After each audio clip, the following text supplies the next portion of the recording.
Hello and welcome to today's episode of Talk on Things and Stuff. I'm joined by Yu-Gi-Oh, who I hope is pooped out enough that he's not going to be a problem, but we shall see. Today we're going to go through an article that I reference occasionally when talking with various interview subjects or about General Conference about the concept of friendshipping, which was really just kind of part of my world growing up, because growing up in the 1980s as a Mormon, where the culture was established by the policies and teachings of Spencer W. Kimball, this was really a thing. It was the thing. It defined how you interacted with your neighbors.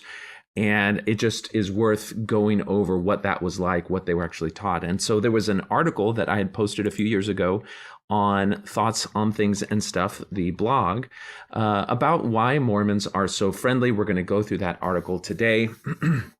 And it really comes from a pamphlet that I found a copy of. It was something that I think we were digging through some old church documents and just found this old copy of a pamphlet and decided to make some commentary on it. So that is going to be our subject for today. So let's see here. I'm getting some feedback that there's a blank screen. I'm just going to assume that it's working for most people. Anyway, okay, so here we go. Why are Mormons so dang friendly? Yu-Gi-Oh, this is where you become a problem if you don't just calm down, okay? Sit, stay. Okay. While there are many online disagreements about what Mormons may believe or about the true nature of Joseph Smith, one thing that even many critics of the church will not deny is that Mormons are friendly. Even the famous South Park episode about the Mormons couldn't help but observe how disarmingly friendly Mormons are. And that's a quote from the show itself. That's another thing. Why do you have to be so freaking nice all the time? It just isn't normal. Now, to anyone who grew up in the church, this perception is not surprising. Friendliness is ingrained in the culture and teachings of the church. In fact, you could say it is a part of the program, a deliberate and even orchestrated aspect of Mormon culture. How do we know this? Well, every Mormon that you meet today who's an adult was either alive during the 1970s or raised and taught by someone who was. Now, looking at how the church back then instructed its members to deal with people should give you an idea of how methodical Mormon friendliness is. The easiest way to discover this is by looking at the church publications on the matter from that era.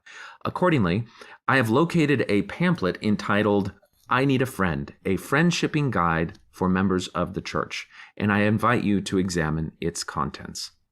Now, you can see the full scanned pamphlet at archive.org, and we have the text here. Let's go ahead and take a look at what the actual pamphlet looks like. If we bring this into our full screen view, Yu-Gi-Oh, you're going to have to just calm down, okay? Just sit, stay. Okay, so this is what the pamphlet looked like. You can see that you can flip through it. We're going to go ahead and bring it into a one-up view where each page just kind of scrolls into the next. And let's zoom in a little bit. We'll zoom out a little bit. That's a little bit big. Okay, so let's see here. Starts out with a quote and scripture from Spencer W. Kimball. This was kind of his policy. Starts out by talking about the call to make friends and to do this as a part of missionary work. It goes through missionary opportunities. It gives you examples of how you can connect with your friends, and lays out this concept called friendshipping. I'm not going to read the whole thing here because there's a link that we'll provide that you guys can flip through it yourself.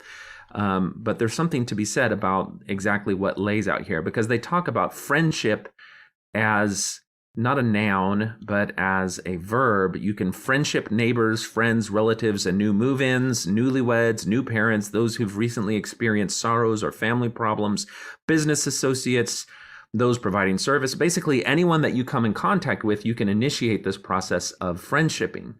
And what does it mean to do a friendshipping? What does a friendshipper do? Well, what a friendshipper does, you arrange activities, you participate in activities, share them, go camping, outings, barbecues.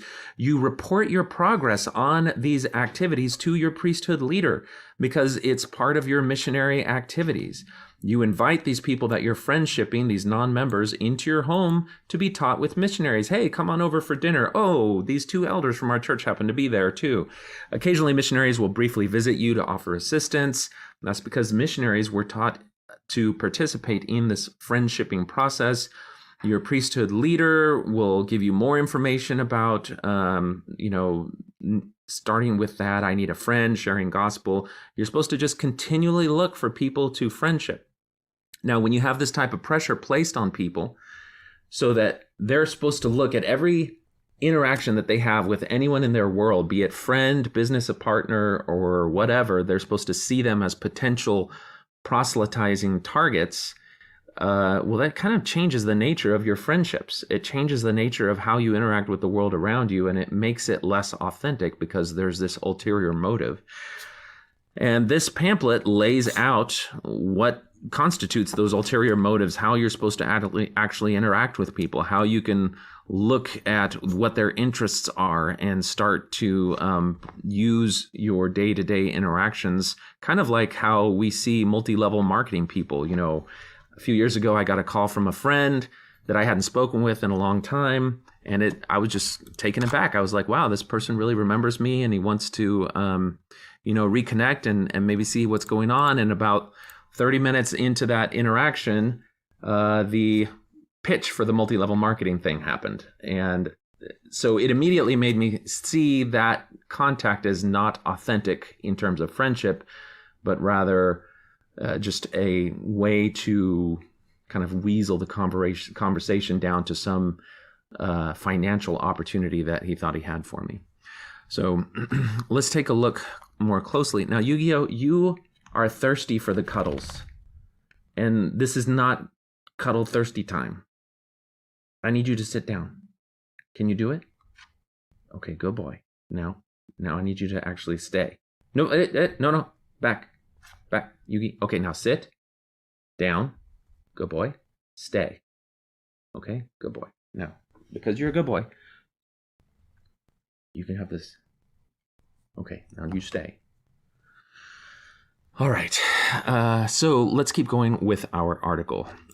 If we go back here. Okay, and we'll maximize this. Okay. Yu-Gi-Oh, you're already in trouble. You need to go back. Okay. No, that's fine. Let's carry you. Okay, now you're the good boy. Okay. The pamphlet. And then this, in the article, it reproduces the text of the pamphlet just so that it's available for search engines and so forth. But I encourage you to go look at the original pamphlet itself. And we're going to continue our commentary after it. All right, so this is the discussion. Flavors of friendliness. Now, we all encounter friendly people in our day-to-day lives. If you go to a car dealership to purchase a vehicle, chances are you will be faced with an extremely welcoming salesperson. You'll probably, however, understand that his friendliness is in the context of an obvious motive to sell you a car. This pointed cheerfulness is an expected and customary part of our commercial interactions. While a salesperson may seem interested in our lives and supportive of our decisions, we know that they are trying to gain a customer, not a friend. Both parties benefit from this arrangement. The consumer is treated well, while the vendor increases the chance of a happy customer who may bring further business in the future. Contrastingly, outside the realm of commercial sales, we interpret friendly interactions with our neighbors and peers in a different way. We assume that there is no such ulterior motive.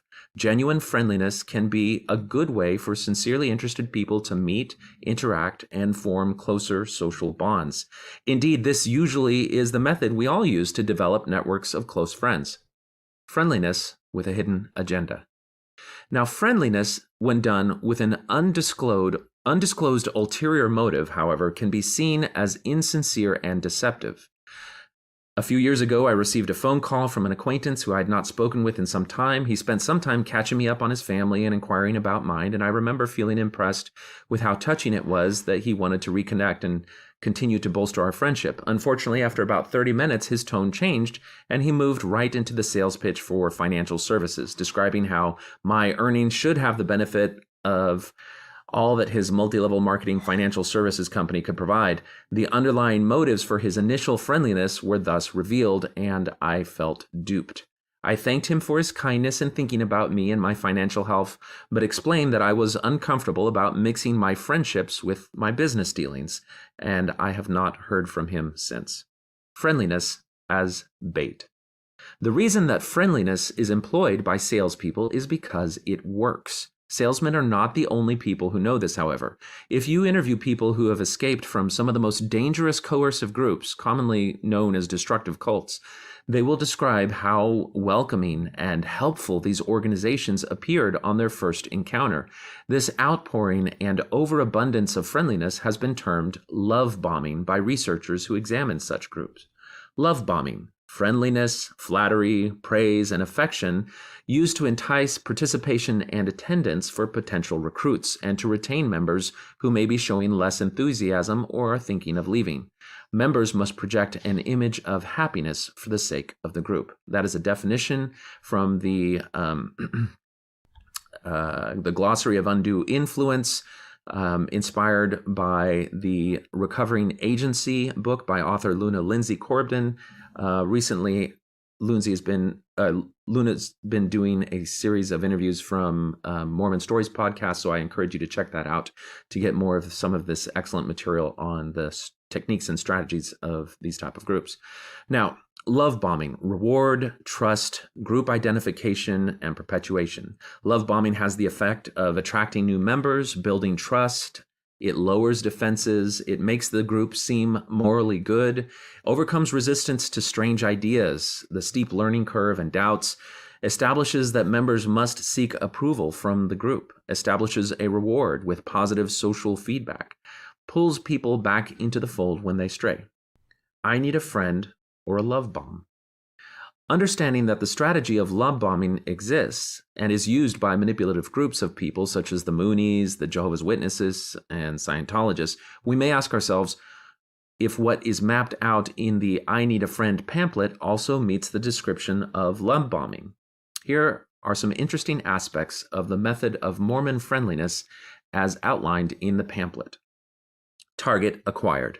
Members are instructed to target people in their existing social circles for conversion or friendshipping. Since these pre-existing friendships are previously unstained by ulterior motives, the church exploits the social networks of its members to increase its numbers. Do you know why people who start selling Amway or get involved with any other multi-level marketing scam find friends suddenly avoiding them? It's because those companies exploit the social networks of their employees for potential sales contracts, and it ends up spoiling the friendship. Vulnerable targets. Now, while encouraged to convert friends and acquaintances, members are specifically asked also to target people who are vulnerable. Remember the part, you can friendship newlyweds, new parents, those who have recently experienced sorrows or family problems. People who have gone through such life-changing events are among the most susceptible to seemingly sympathetic attention that love bombing affords. Targeting such groups is a common tactic employed by destructive or coercive groups. Start with the end in mind. Members are instructed to set a time frame and date by which they will have the targeted family ready to hear the discussions. This means that members set priorities based on their own assumptions rather than allowing a natural and sincere friendship to evolve its own course.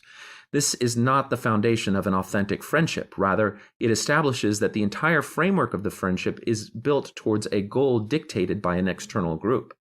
Every plate of cookies, every backyard barbecue, every late night discussion is simply an item on a scheduled, itemized plan to get to the goal of discussions with the missionaries in a high-pressure sales environment. Deplorable.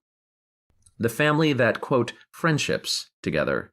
Fathers are instructed to teach their children to engage in the same subversive friendliness.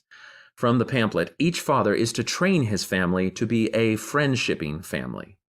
Reporting to superiors. Members are instructed to report their friendshipping process to church leaders. When was the last time you considered that someone who was being friendly to you might be giving regular reports to a supervisor about how your friendship was progressing? It sounds creepy, doesn't it? It is. Would you consider that person to actually be a sincere friend? Me, neither. Strategic service. Now, once a target has been selected, members are instructed to begin by performing a generous act of service, such as taking the family a loaf of homemade bread. They are then instructed to go out of their way to come up with regular activities in which to include the targeted family. They are told to learn of any needs the family has and assist in those areas. Now imagine that you are one of those chosen neighbors and you get a plate of cookies from a Mormon neighbor who suddenly becomes much more interested in you and your family. You get regular invitations to parties, gatherings, service projects, etc. You are flattered by their interest in becoming your friend. Then you find this pamphlet and see that they are simply following a prescribed pattern designed to entice you to join their religion. Now, how do you feel? Is the friendship that you believed you had formed authentic? Members are instructed to become thoroughly acquainted with the family, their hobbies, their work, and their children. Remember that this is in the context of members regularly reporting to church leaders about the progress of the friendshipping. I doubt that such investigations were employed nefariously, but rather allowed members and wards to design activities which would be more enticing to the targeted family. Keep sweet. Members are instructed to smile and to be positive. Disney employees and cruise ship employees are also given such instructions. This is because those companies are designed to provide a positive experience for their customers. Real friendships are not commercial interactions. They include good days and bad days and a whole spectrum of emotions. The fact that this instruction to put on a happy face is included at all further points to the fact that friendshipping is a tactic aimed at enticement rather than an invitation to sincere friendship. Isolate. Members are instructed to invite the targeted parents to their home for a cottage meeting where other member couples will be in attendance as well. This means that the targeted non-member couple will be significantly outnumbered. This method of isolating investigators is very common in the love bombing stages of coercive groups. Persistence and high pressure. After many thoughts on how to finally invite the targeted family to church or meet with the missionaries, the pamphlet instructs members not to lose hope if the invitation is declined. The average convert is asked 4 times before he says yes. This means that the members are revisiting a subject that their friends have already drawn clear boundaries on. It means that the invitations to conversion-related activities are now unambiguously high pressure. If you're a Mormon and you have a friend who asks if you want to drink a beer and you say no and explain why, what would you think of that friend if they continue to ask if you want a beer at every possible opportunity? Would that be described as high pressure? This high pressure, combined with the preceding love bombing and ulterior motives and isolating, paint the picture of a coercive and manipulative relationship, not a sincere friendship. Milk before meat is deception. Now, when meeting with the targeted family and the missionaries, members are instructed to avoid talking about doctrines which have not been presented in the discussions. This is flat-out deception. Anyone who joins an organization that demands as much from the lives of its members as the Mormon Church does cannot ethically withhold information from potential converts. Guess what sorts of doctrines the Church does not want investigators to know about? Polygamy, yes, it is still doctrine. The second anointing, current yet secret doctrine that even most members don't know about. Temple dramatizations, oaths and covenants, for example, the specific wording, the church history of racial discrimination and white supremacy once taught as doctrine, Joseph Smith's practice of polyandry, there must be a doctrinal explanation, else Joseph was an adulterer and his priesthood nullified, the church's doctrine and policies towards gay and lesbian individuals, etc. After the baptism. Finally, after all the voluminous instruction on how to plan, strategize, investigate, and execute a friendshipping, which started with a timetable for getting missionary discussions, the church gives a simple single sentence for what to do once your target has been baptized. Quote, after the baptism, continue to be their friends. End quote. Conclusion. Friendship is a noun. It describes the state of being friends. It is a descriptor of a relationship which exists as the result of sincere, friendly interactions and mutual respect. We all have a need for this type of connection, and such relationships are a big part of what makes life full and vibrant. You can't force or manipulate a friendship. Doing so corrupts its very nature. The concepts of mutual respect and trust, which are the sine qua non of friendship, would be lacking from the start. In this pamphlet, the church turns friendship, the noun, into friendshipping, a verb. Friendshipping is not a word found in any dictionary. Knowing that friendship is a universally desired and desirable state, the church has appropriated the concept and perverted its nature so that the motives and actions of friendliness are nothing less than a manipulative subterfuge. A person engaging in friendshipping is not a sincere friend. They are a salesperson who is hiding that fact. To them, you are not a friend, you are a potential convert. There are two heinous aspects of this friendshipping strategy. The first is that the church violates the boundaries of its members by exploiting their personal social networks and connections, as we've described before. I want to be clear that the members of the church are as much victims of this heinous system as the targets are. Each of them sincerely believes that their efforts are justified because they have the truth and one and only living church and exclusive means to eternal salvation. They follow the marching orders of the leaders because they see them as God's representatives and so are authorized and justified in making these demands of the membership. Speaking from personal experience, most of the members would much rather not have this expectation of mixing their sincere personal friendships with proselytizing. The second problem with this process is that this deceptive strategy of friendshipping is unmitigated love bombing. It is, in effect, the same method employed by many destructive groups. People who are unaware that their new Mormon friends are following a prescribed pattern of friendship with the specific goal of conversion would be dismayed and alarmed to learn the truth. They would likely reconsider the sincerity of their supposed friends. Now, I grew up in an era where these practices were taught from the pulpit. There was a great deal of pressure for every member to be a missionary. I always felt guilty for how difficult it was for me to speak about the church to my friends and peers. I didn't like how it sullied the relationships that I had sincerely built with people whom I valued. I wasn't afraid of their rejection so much as I was afraid of how my insertion of proselytizing into our friendship dynamic would change it. I knew that when I made that step, it would cause them to wonder if my whole friendship with them had just been a strategic attempt to convert them, whether they accepted the invitation or not. Well, guess what? That strategic process is exactly what this pamphlet describes. I knew that it was wrong. It was not what friendships were for. At least with a badge-wearing, backpack-toting, clean-shaven missionary, you know their goal is to convert you. You don't feel dirty when they invite you to hear a discussion because they do not hide the fact that this is what they are about. This understanding is in complete contrast to a friendship with a Mormon neighbor who begins with an act of service and proceeds to do all of the normal things that sincere friends do, only for you to discover later that it was all an orchestrated plan, complete with a script, a deadline, and a supervisor. So I did what I suspect most Mormons do. I ignored the expectation for this type of deceptive, manipulative member missionary work. Oh, sure, I felt as guilty as heck about it. I felt like I just couldn't live up to the type of Mormon that everybody else was. But then again, the missionaries didn't seem to have their schedules booked solid with discussions generated from this strategy. So my suspicion is that most other Mormons chose the guilt over surrendering their sincere friendships to the corporate high-pressure sales tactics of the church. Now, there will be defenders of the church who protest that this pamphlet was printed in the 70s and the church doesn't use this type of missionary strategy anymore. I understand the need to distance the current practice of the church from something as disingenuous as this pamphlet.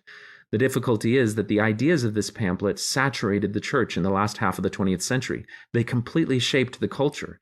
The people brought up with these ideas have raised their own children in the same vein. Now, while they're not as blatantly taught nowadays, echoes of these harmful strategies can be heard in many general conference talks that encourage every member to be a missionary. Now, fortunately, the internet is quickly educating investigators and members alike. Members should feel no guilt in keeping their friendships authentic and sincere, devoid of such scheming as described above. Investigators should also be aware of the concept of love bombing and avoid dishonest friendships being used to compel them to sit through discussions, trust figureheads, or accept ideas without their own independent investigation. And there's a video included in the article, which is essentially a video version of this type of stuff, which I'll have you check out. So that was today's reading. It sounds like some sort of liturgy, but it's not. It's just something that I wanted to make sure that we had as an episode on the podcast so that we could reference it. So we've got a little bit of time, and I will go ahead and call up the, you know what, why don't we bring up Safari for this? If you would like to share any thoughts or experiences that you have on your own dealings with the concept of friendshipping, then you can call in. The phone number is 210-422-2222 and share your experience with us. Hopefully that audio system is up and running. I hadn't tested it beforehand, so we will see. Okay. Let's see if we have any interesting comments. James J says, they teach humility brings blessings when actually you can be taken advantage of by gimmicks and multi-level marketings. You know, that's true. A lot of the different things that the church frames how you are supposed to appropriately respond to things. For example, contention is of the devil. You have to be humble and submissive. Those are all things that may smooth over personal interactions, but they make you vulnerable to deception and manipulation. And really coming out of the church, learning how to frame your discussions, your criticisms, your contradictions of what the church claims, and not have it be labeled as contention is a difficult thing to navigate. Hello, you are on Talk on Things and Stuff. Can you hear me? Hey, what's on your mind? W. Good to hear your voice, John. I just wanted to share a quick thought. I saw something recently on the internet where someone was talking about like narcissistic groups or narcissistic families, which I hadn't really heard about like groups of narcissistic people before, but they described this term. It was called like pseudo mutual something, and the name is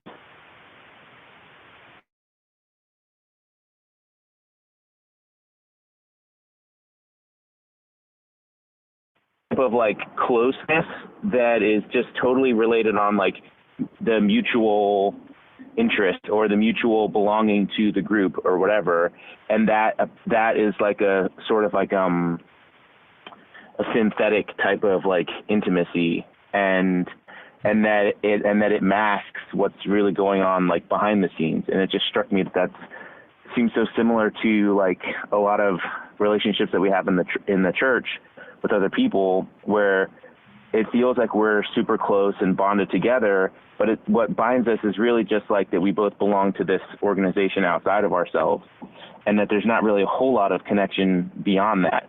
And that can even happen in families, where like your status and connection with the family is really mainly just that you all belong to the church, or you're all temple worthy, or whatever it is, and that there can be a whole like vacuum behind that of like closeness and emotional intimacy that doesn't exist. And I think that if there's narcissism in the church, it's maybe like a type of spiritual narcissism or something, where it's that we're so convinced that we're right, that we have the truth, that like we fail to see like the harm that we're doing to others. So that just sparked from what you were just describing here as I was watching. So I thought that was just an interesting connection. Yeah, I think from the perspective of somebody who may be the target of this type of friendshipping, if they discover what it is, would see it as something very much like that, where your goals as the friendshipping church member basically take a set of priorities and values that you kind of just say are a higher priority than an authentic connection with that person. And that's what drives the entire friendship. It's not out of a respect and validation of the priorities and values of the person you're friendshipping themselves. Your connection with them is not to help them live up to their own goals and their own priorities. Your connection with them is to somehow get these priorities that you bring to the picture from the church to completely subsume their lives.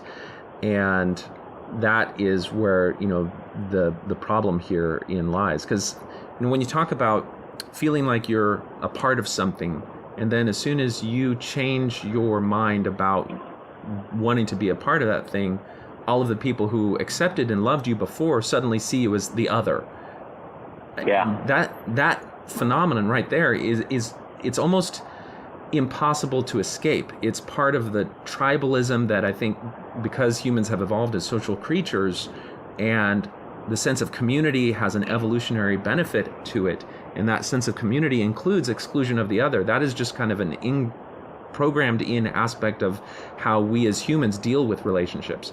And while it may have an evolutionary benefit in some contexts in the modern day, it's something that we just have to acknowledge and somehow navigate, because it's going to happen no matter what types of relationships that you have.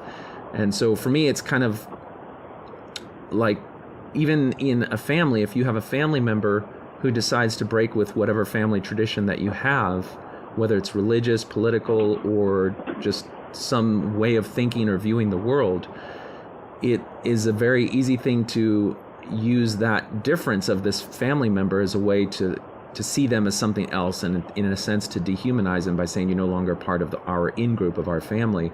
And you have to actively work against that.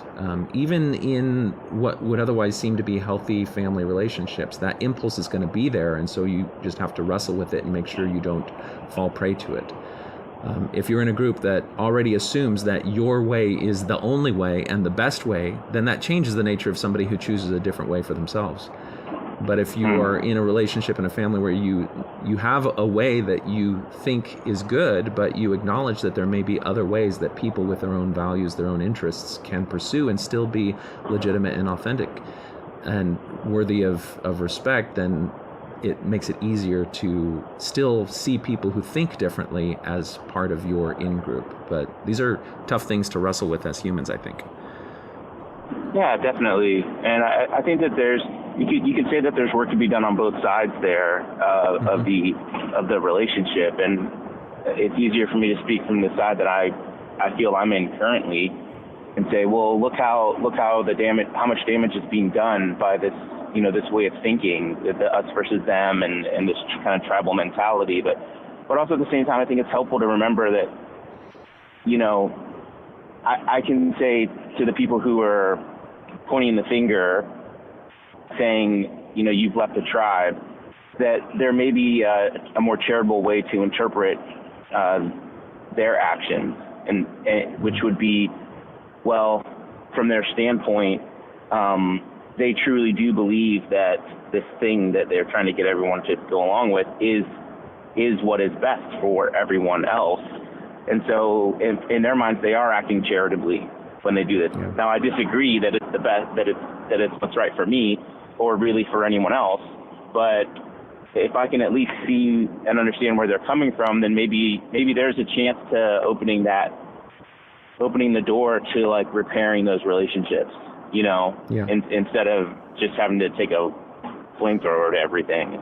Yeah. So been there too. I love your point on that, because it's a unique position when you leave the church and you look back on friends and family who may interact with you like that, in that you can put yourself in their position. You know what it's like to feel and think about outsiders the way that they do, from a position that is informed by the claimed truthfulness and authority of the church.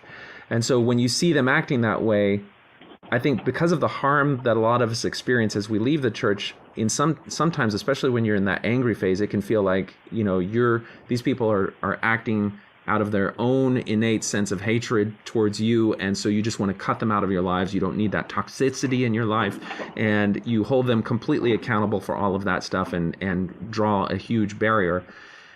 And that may be what you have to do just to allow yourself to heal for a period of time. But if you are continuing to heal and you are looking at the world not in the same sort of stark black and white way that Mormonism and these ways of thinking kind of lead you, then at some point you can reflect on how those people who were doing those things were informed of why they needed to do that.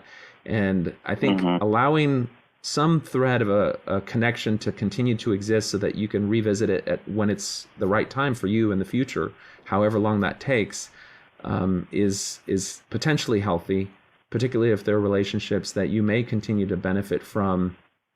I mean, it's so weird when you listen to Steve Hassan, who came out of the Moonies. He's talked frequently about this idea that there's your authentic self and then there's your cult self. And the way he describes life for people in these high demand groups is that they can live and pretty much be their authentic self most of the time. But as soon as there's a relationship or a concept or an idea or a group that conflicts with the expectations and demands of the group ideology or the group teaching, then they have to basically put their authentic self away and allow the cult self to come in and do what it is expected of it. And so in my own relationships with my family, I remember that an overwhelming majority of the interactions that I have with them are with their authentic self. And when the cult self takes over and starts doing the things that push me away, I can still love and respect them for those parts of their authentic self that I continue to have a connection with and an affinity for, and just hope that over time that authentic self is able to get more footing in its own standing so that it can start to push back against what the cult self has. Sure. I don't know if that's an easy way to envision it, but I found when Hassan kind of laid that principle out, it helped me understand that. Yeah, no, that's great. It's essentially saying it, as you recognize other people compartmentalizing themselves and how they engage with the outside world, you maybe have like a little compartment yourself where you would say, like they're dealing with me from this other perspective right now, yeah. And so I know that's not their authentic self, and then I can kind of like just store that interaction in like a little bottle or something, like I don't mean like shove it down, but like, okay, I'll take that and remember like where they're coming from when they say that, and recognize that there's other things that I still like love and respect in this person. And it goes to the same idea that when you're debating or contending with people of different perspectives, if you address ideas and beliefs rather than the person themselves. So if you criticize an idea and make sure that you're not labeling them with the idea. And I think this is where our current, modern discourse about the subject of racism tends to fall in this pitfall, is that when you encounter people who are saying or advocating things that you believe are racist, you don't just call those ideas, those things racist, you call the person racist.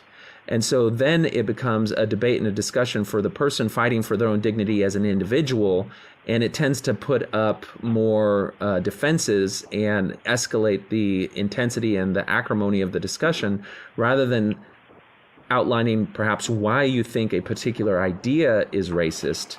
Separating the ideas and the beliefs from the individual person itself makes for a much healthier discussion, and it makes it easier for you to continue to hold on to those relationships. Right. Yeah, definitely. Well, I always love to hear from you. Well, so... yeah, so thanks for the time. Don't want to tie you up all day here. All right, no thanks worries. a bunch. All right, take care. See ya. Bye. All right.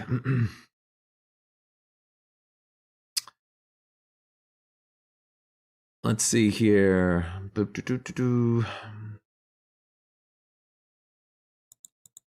Christopher Wood says, so my mate who was in the church had lost all his friends after he had questioned the church's legitimacy. He is happier and living his life without boundaries. There's some things to be said about that, but let's take our next call. Hello, you're on Talk on Things and Stuff. What's on your mind? Hi. So I was just had a few thoughts on the discussion from this morning, where I served in the Relief Society presidency and with the fellowshipping thing. And since we left the church, I'd noticed that the protocols that I had used on other people were not being used on our family. You know, how they discuss inactive families and ward councils and stuff. And I had mentioned it to a friend of mine, how it just felt strange that all these friendships we'd had suddenly evaporated. And she said, well, nobody knows what to say to you. And I took that in a couple of different ways. They don't know what to say because I know what they're going to say. Does that make sense? Yeah. I know the protocols. I know what's discussed in ward councils, and frankly, I know that friendships in the church really only go so deep. And once you're out, and once you've determined or created an environment where people are scared of you because your faith transition, and that you've been highly trained as every member a missionary, and now you're a missionary in the opposite spectrum. Yeah. Suddenly you're a dangerous dissident. Yeah. The Jehovah's Witnesses have sense. a way of framing the same phenomenon, saying that the apostates from that faith are like mind viruses or disease germs that you have to avoid because they may infect you. And Absolutely. so there's some element of that. You know, on top of that, I kind of have this thing that happens probably more closer to when I left, when I'd get together with my family, and you almost don't realize it when you're in the church, how much of every bit of your banter, your daily conversation involves things having to do with the church. And it's not just the religion and the theology. It's also like, what was your calling? Oh, how did your meeting go last time? How was the camp out? Are you planning for the next camp out? What is the young woman, the next activity? Like, there's just so much of the ingredients of your life get discussed and bandied about in just day-to-day conversation. It fills the air. And so when you're with someone who isn't in the church, and so that those subjects are kind of no longer relevant, it's kind of like, well, what do we talk about? And exactly. there's not much that you can talk about. And the thing is, the more you get out of the church and you interact with other people, then it opens up a whole new menu of things that you can talk about. You can talk about the movie or the book that you were reading or a YouTube video that you saw. And the thing is, you can actually talk about what you learned from it without having to filter it of, does that contradict with something that the church taught or something like that? I mean, it just kind of opens up literature and movies and art to you in a way that, for me anyway, that I didn't realize how closed off I was before. But being able to share that type of reflection on your own values with people around you without fear of being labeled other is really valuable. And I think I've noticed over time what has helped me to continue to connect with my family is, even though I'm not in the church, I still try to show a genuine interest in my brothers and siblings and what, how are things going in the church? Because I can still appreciate and value the things that they see as a benefit in their lives from the church and give them encouragement for finding good things, no matter where they are in their life, and at least wanting to share that connection with them, because they're, even if they're in a situation that I don't agree with, I still love and value them and want them to find goodness wherever they are. Of course, I make snappy remarks every once in a while, and they've learned to take it in good humor. But it's allowed me to continue to connect with them on that level. I don't know if you've had any experience like that, or if you found that you just absolutely. have to start a whole new circle of friends. So there's two different thoughts I'm having. One with family. My husband's side of the family, particularly his parents, we had to be very clear. We wanted their weekly emails to, include maybe different things about their lives. And her response was, "This is my life. It's not just I'm trying to share the gospel with you. It is my whole life." And that's one thing we had to just kind of grin and bear. So the weekly emails from parents, or just the daily interactions, it's always going to be about she's just a very good missionary. And then and another, aspect is, it's kind of like the Jim Carrey character on Dumb and Dumber. It's like, oh, so there's still a chance. And if we bring it up and we say, oh, well, how's temple work going? Or, you work in the temple, or, we try to take an active interest. It's always oh, they're interested. There's a chance. And it just makes for a tenuous relationship where I don't feel like I can show encouragement and interest, but also have a boundary set where, no, there is no chance this is happening again. Yeah. I remember when it felt kind of offensive for them to do that, but now it's just, oh, bless your heart. That's so sweet. You just want to get me back. That is just so, I feel the fact that you care about me so much that you really want me to join in that thing is just great. Now, I want to introduce you to this thing called mocha. Have you ever had mocha? It's great. Or wearing short shorts in the summertime. I don't know. It's, we navigate this space going through grief and anger and bargaining and all these other things.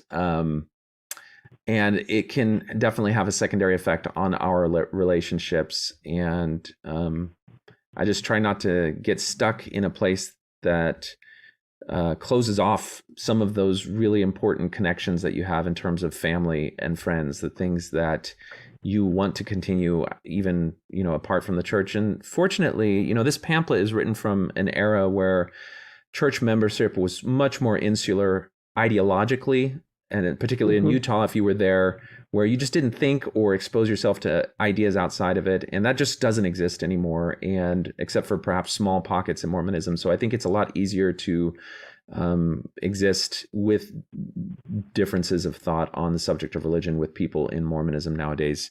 The other thing that I think when you read a pamphlet like this from the 70s, one of the things you have to ask yourself is, okay, these ideas about how to attract and get new converts applied in the absence of social media. What does that look like in the age of social media? If we were to take these ideas and translate them to social media, then you would see things like, well, you've got to go through your Facebook friends list or your connections in whatever social media platform that you have, and both share memes as well as try to plant ideas, get invitations. We still see some echoes of this mentality in the way that, for example, missionaries in the era of COVID, particularly, their only way that they have to connect and gain new converts and teach lessons is by engaging in this type of interaction in social media. And again, there's that difference that we talk about in the article, where when you have somebody who's wearing a badge, who's identified as a missionary of the church, that's fine, because you're being very straightforward about the nature of the relationship. It just becomes more strained and more difficult when it's somebody who's doing things that you would take as authentic friendship, as long as you don't know that there's a strategy behind it. And to the extent that the church is really... I was just going to say, regarding the missionaries using Facebook, I had made just a random comment on a Bill Reel post, and within 24 hours, I had a message request from a missionary. So I know they're stalking those pages for sure. That's got to be dangerous ground for a missionary to tread on. I know. I did. Yeah, I hadn't responded yet. Bill sent me a PowerPoint of things I could probably send him. I went through a period of time where because missionaries are out there engaging in conversations in Facebook groups about general Christianity and so forth. And so I invited several different missionaries to just come and take questions from the audience and answer on the record in a public forum.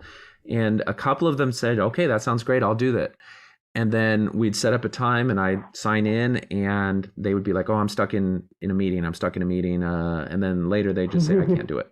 And it happened multiple times. And so I kind of I gave up on it. And then the thing I tried to frame it, it's not going to be a debate or a discussion. I'm not going to attack you. I just want the opportunity for people to actually answer questions in a transparent way with follow-up.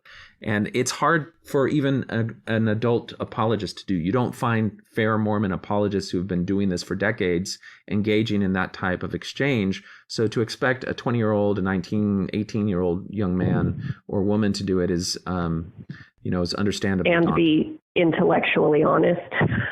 Yeah.